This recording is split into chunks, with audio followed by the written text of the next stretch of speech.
Assalamualaikum warahmatullahi wabarakatuh. Selamat sore, selamat beraktivitas, ya, beristirahat, ya, berlibur di hari Minggu. Pada kesempatan kali ini, Mas Agus Weber menyapa kembali dengan channel Mas Agus Weber Ansieti Psikosomatik. Banyak orang, ya, yang sudah terkena GERD hingga anxiety psikosomatik, ya. Jadi GERD yang sudah masuk ke tahap psikomatik, ya, psikosomatik yang sampai mengganggu eh, tubuh kita, mengganggu aktivitas kita. Memang saat GERD ini timbul disertai dengan anxiety ini, kadang diri kita tidak bisa terkendali, ya, saking bingungnya. Teman-teman yang terkena anxiety psikosomatis ini ingin cepat sembuh, ya, ingin cepat sembuh. Mungkin bisa teman-teman, tapi sebenarnya sembuh dari anxiety psikosomatis ini memerlukan waktu, karena fase-fase dari anxiety psikosomatis ini memang harus dilalui. Karena saya yakin ketika teman-teman terkena anxiety psikosomatik ini tidak bisa mengontrol mulai dari perasaannya, mulai dari emosinya, ataupun perasaannya.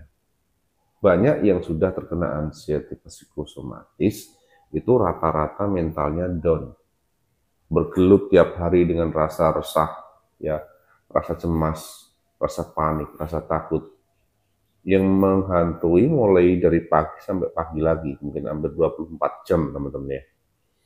Itu yang terkadang membuat kita lepas kontrol, sehingga yang namanya kesembuhan anxiety psikosomatik itu bisa lama. Ya. Fase-fase sensasi yang keluar pun juga selalu berganti, ya. Minggu ini keluar sensasi ini, ya. Minggu berikutnya keluar ini, minggu depan, ya, atau bulan depan keluar sensasi ini. Itu memang suatu hal yang wajar, ya. Silih berganti sensasi yang keluar. Itu yang saya katakan fase-fase anxiety, ya, fase-fase cemas, fase-fase ketakutan dari sebuah sensasi itu muncul. Dan itu memang harus dilalui selama kita tidak bisa mengontrol yang namanya perasaan, emosi, ya, kecewa. Ya, itu akan dilalui semakin lama. Karena memang secara edukatif kita belum tahu, ya, belum siap, belum mempersiapkan kita terkena anxiety psikosomatik. Rata-rata orang terkena anxiety psikosomatik ini tahu-tahu sudah down. Memang tidak ada pembelajaran dari situ. Saya baru tahu bahwa ini anxiety psikosomatik itu baru setahun berikutnya, teman-teman. Jadi sudah di fase parah itu, saya ya baca sedikit artikel. Bukan berarti saya browsing tiap hari, ya, tapi saya membaca artikel. Ciri-ciri orang yang terkena anxiety psikosomatik itu bagaimana, rasanya bagaimana, ya, itu saya mulai paham dari situ. Jadi rata-rata teman-teman ingin sembuh secara cepat dengan obat, ya.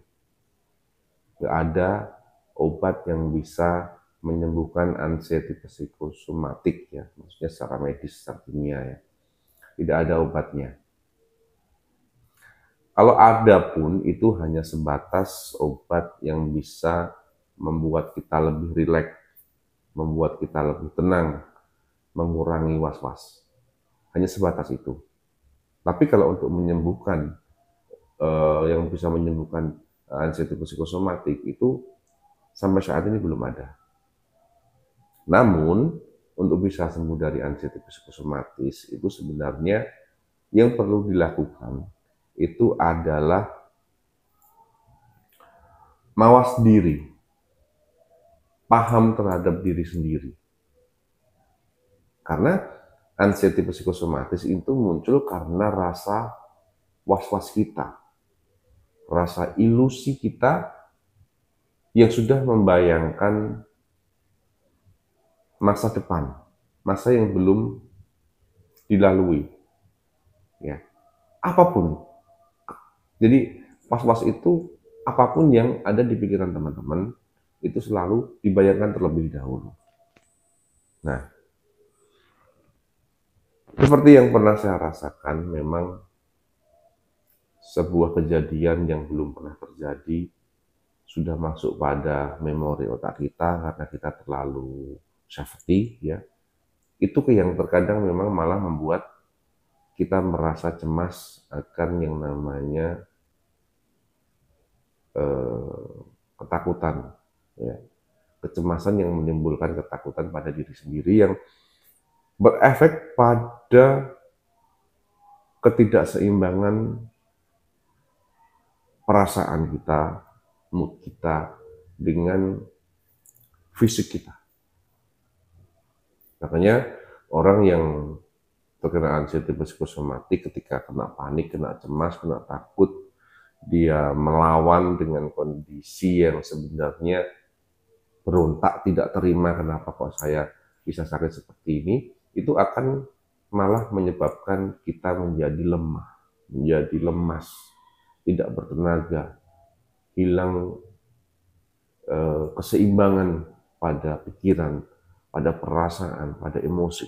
Seperti itu teman-teman. Jadi pada intinya memang untuk sembuh dari anxiety psikosomatis, ya, itu obatnya, ya, adalah rasa tenang, rasa bahagia, rasa rileks yang bisa dilakukan pada penderitanya. Kita tidak siap untuk menghadapi permainan drama, playing victim yang menyebabkan kekecewaan, kebohongan-kebohongan yang menyebabkan semuanya ini menjadi tambah kompleks. Orang penderita anxiety psikosomatis adalah orang yang simple, orang yang mengandalkan logika. Seharusnya seperti itu. Tapi kalau masih mengandalkan perasaan, saya yakin yang namanya anxiety psikosomatik susah sembuh, teman-teman.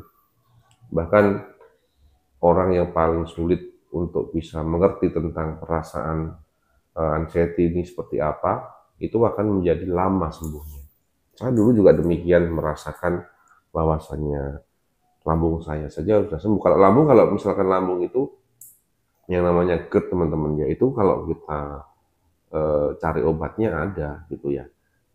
Obat yang bisa menghambat asam lambung, yaitu seperti semacam omeprazol dan sebagainya, yaitu itu bisa.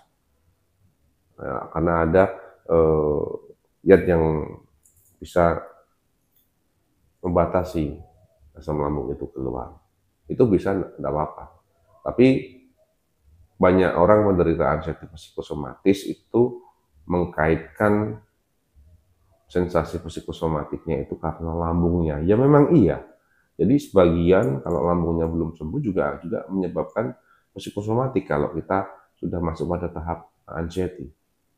Tapi lebih dominan sebenarnya di permasalahan pikiran kita, perasaan kita, ya, emosional kita, ya.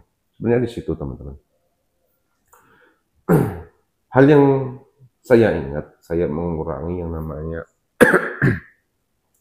keinginan, teman-teman, ya, keinginan yang di luar jangkauan saya, termasuk sesuatu yang belum terjadi sudah saya pikirkan, ya. Saya tidak bisa membuat planning